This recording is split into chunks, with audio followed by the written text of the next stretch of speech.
Bidding wars and bully offers. These are terms people trying to buy a home in Canada's most competitive markets are used to. Well, now that interest rates have been cut, how much hotter are the already hot markets going to get?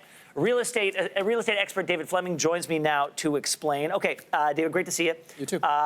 Canada's big five banks have now slashed their prime lending rates, which is a big determining factor for interest rates for various loans, as well as mortgages. How do you think this is going to affect potential home buyers? I mean, it really just adds more fuel to the fire. So what we've seen entering 2020 so far is, specifically in Toronto, an extremely hot market. There is too much demand. There's not enough supply. What the cut in interest rates is going to do is increase affordability. So everybody out there now can afford a little bit more. It's simply going to push prices higher. Now, the federal government has measures in place, because this really feels like we were having this conversation just a few years ago. Exactly. Then the federal government intervened, put a whole bunch of new sort of checks on the system, including the stress test, which is about to undergo a change.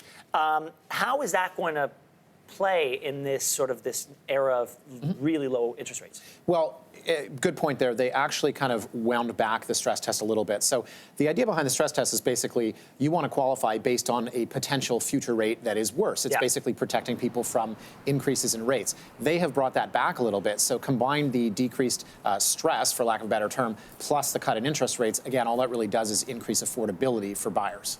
The housing market typically becomes much more intense in the spring. Yes. We're just a few weeks away from that season.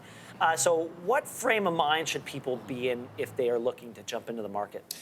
Specifically here in Toronto, I would say that you don't want to prolong your search. I mean, far be it for me to say you should jump in as soon as you see something. But we saw a crazy February. I expect that to continue into March. Then we get into typically what are peak seasons. So my advice for buyers would be, if you find the perfect property, there's no harm in pulling the trigger. Pull the trigger, get in. Exactly. Because once you're in, we were just talking off camera, I'm in the house that I want to die in. and there's real, knowing that I'm building wealth through real estate is a great feeling. It's true. It is the biggest tax-free capital gain that's out there for a buyer. So I'm with you. We're in our forever house as well. Lucky to get that 2 years ago after a prolonged search. So my advice to buyers, again, is if you see something that's perfect, don't wait. What do you anticipate the changes to this stress test looking like?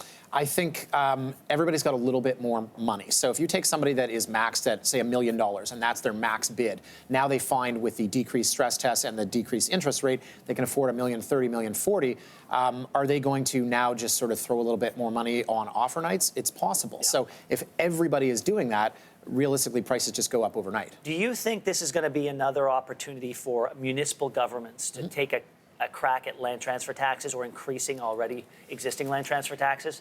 To be honest, I don't know that taxation is the answer. I think that the tools in place with fiscal policy are probably the best tools. But what Canada did was best for the country, right? They're afraid of a recession. They decided, let's act in the best interests of 33 million Canadians. But the unfortunate byproduct of that is that it's going to add a little bit of more heat to this market. Well, David Fleming, thank you so much. I guess we will see in a few weeks whether the market takes off the way it's expected to. For sure. Thanks for having me. Thanks for watching. If you like this, be sure to subscribe here. And you can check out more Your Morning videos right here.